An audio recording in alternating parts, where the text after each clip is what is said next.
मेरे अत्यंत आत्मीय मित्रों, नमस्कार। आज 8 जून 2018 है, दिन है शुक्रवार, और आज के इस AFEIAS.com के लाइव मैनेजमेंट में मैं डॉक्टर विजय अग्रवाल आप सभी का हार्दिक रूप से स्वागत करता हूं। फ्रेंड्स, आज के लाइव मैनेजमेंट में मुझे अच्छे तरीके से याद है कि कविता के किसी टुकड़े को लेकर और उस पर बात की जानी थी। फ्राइडे इसी का दिन होता है, जैसे कि हमने सोमवार का दिन एक तरीके से जीवन की घटनाओं के लिए रख लिया है, उसी तरह से फ्राइडे को कविताओं के लिए, शेर व शायरी के लिए रखा है। लेकिन मित्रों, मैं क्षमा चाहूंगा कि आज ऐसा नहीं कर रहा हूं, और उसके पीछे एक बहुत ठोस कारण है। कारण यह है कि 2 दिन पहले मैंने आपको एक घटना सुनाई थी जो मुझे एक मेल के जरिए पता लगी थी कि किस तरीके से एक स्टूडेंट ने सिर्फ इसलिए अपना जीवन समाप्त कर दिया क्योंकि वह सिविल सर्विस के प्री एग्जामिनेशन में नहीं बैठ सका। और प्री एग्जामिनेशन में इसलिए नहीं बैठ सका क्योंकि सेंटर पर पहुंचने, एग्जामिनेशन सेंटर पर पहुंचने में उसे थोड़ी देरी हो गई थी। ये उसका कारण रहा। इस पर मैंने अपनी बात रखी थी और इसके बाद आप लोगों ने भी अपनी बातें रखी। मुझे बहुत खुशी होती है जब आप उस पर अपनी क्रिया, प्रतिक्रिया, समर्थन, विरोध, अपनी टिप्पणियां, अपनी ओर से समीक्षा देते हैं, क्योंकि सच पूछिए तो मेरा पर्पस यही है कि मैं आपके दिमाग को कहीं न कहीं उकसाऊं, लेकिन गलत तरीके से नहीं, और फिर आप सोचने को बाध्य हों, क्योंकि जब तक हम चीजों के बारे में सोचेंगे नहीं, सच पूछिए तो हम स्वीकार भी नहीं कर पाते हैं सही रूप में। ऊपरी तौर पर तो हमें लगता है कि ठीक है, बात बन गई है और हमने मान लिया है, लेकिन जनरली मानना होता नहीं है। तो मुझे बेहद खुशी है। तो फ्रेंड्स, जो कुछ प्रतिक्रियाएं आई हैं उनमें से कुछ को आधार बनाकर आज मैं अपनी उसी बात को फिर से आपके सामने एक अलग अंदाज में रखना चाहूंगा, और खासकर इस रूप में भी कि उससे जो सवाल उठे हैं, और बहुत अच्छी बात है कि सवाल उठते हैं, उठने ही चाहिए। जब तक सवाल नहीं उठेंगे, मान करके चलिए, तब तक विकास नहीं हो सकता है। तो उसी में से जो कुछ सवाल उठाए गए हैं फ्रेंड्स, उन्हीं को आधार बना करके मैं अपने ढंग से उनका समाधान आपके सामने, या यूं कह लीजिए कि अपना उत्तर आपके सामने रख रहा हूं। देखिए, 2 मित्रों ने लिखा कि सर, अगर थोड़ा सा ही समय का तो फर्क था, अगर दे दिया जाता, वक्त दे दिया जाता और उन्हें प्रवेश दे दिया जाता तो उससे क्या फर्क होना था।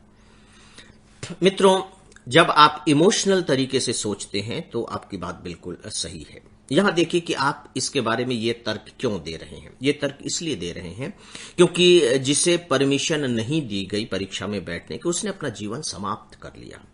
इसलिए आप यह बात कह रहे हैं कि दे देना चाहिए था।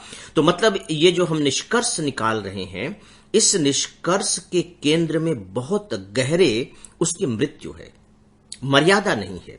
क्या करना चाहिए था, यहां यह बात काम नहीं कर रही है। यहां यह बात काम कर रही है कि ऐसा न करने के कारण किस तरह की घटना घटित हो गई।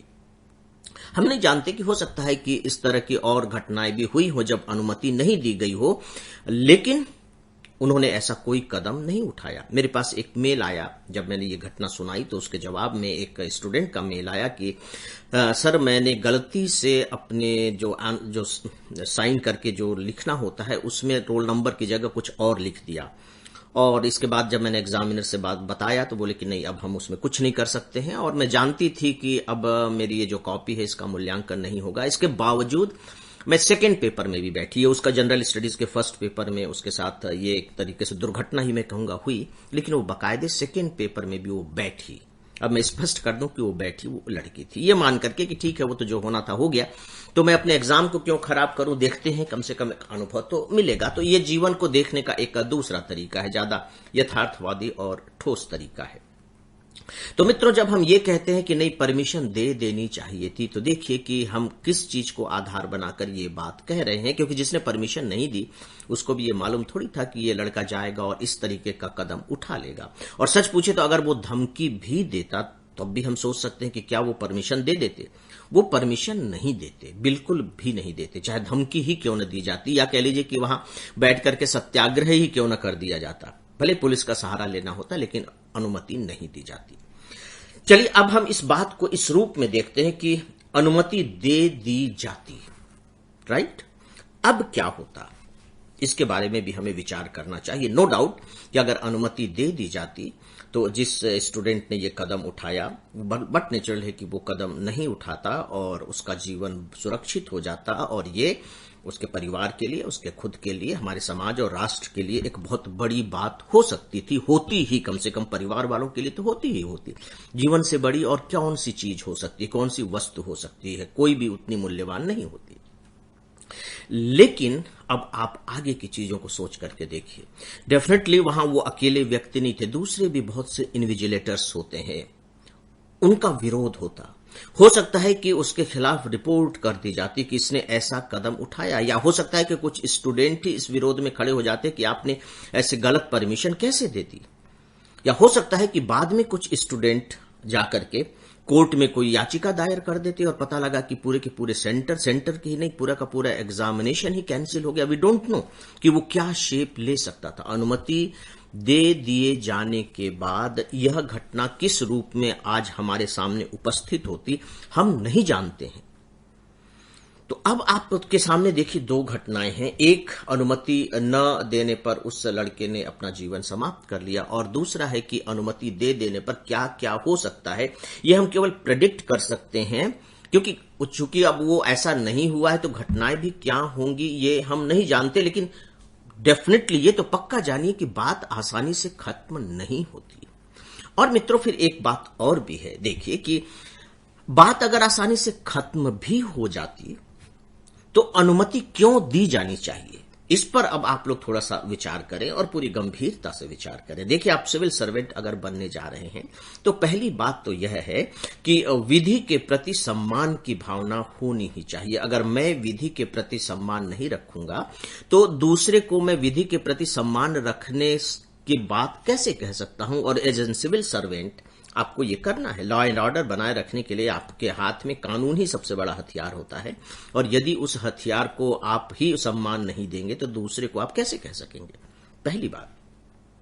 दूसरी बात, अब इस तरह की जो गलतियां होती हैं, अब उन गलतियों को आप यूं कह लीजिए कि कहीं न कहीं उस व्यक्ति की अपनी मानसिक अक्षमता, कमजोरी, भ्रम, बेचैनी, अधैर्यता, उसके प्रमाण के रूप में आप ले सकते हैं, मान सकते हैं। तो अब उसका जो खामियाजा है, एक व्यक्ति का खामियाजा, समाज अपने नियमों को तोड़ करके, ब्रॉडर तरीके से देखे, वो व्यक्ति नहीं है जिसने इजाजत नहीं दी है, वो एक व्यक्ति नहीं है, वो रिप्रेजेंटेटिव है। किसका रिप्रेजेंटेटिव है? वो लॉ को रिप्रेजेंट कर रहा है। जो विधि बनाए गए हैं वह उनका प्रतिनिधि है। एक व्यक्ति का आदेश वहां नहीं चलेगा, एक व्यक्ति की इच्छा वहां नहीं चलेगी, वहां desire of law, will of law चलेगा।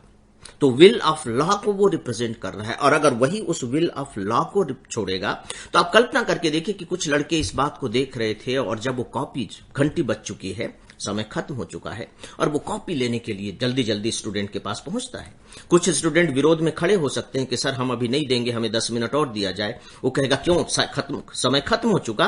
तो स्टूडेंट कह सकते थे समय खत्म होने के बाद ही तो आपने उसको एंट्री दी थी, तो जब आप उसको 10 मिनट का समय दे सकते हैं, 5 मिनट का दे सकते हैं, तो हमें क्यों नहीं दे सकते। और पता लगता कि वहीं एक तमाशा खड़ा हो जाता।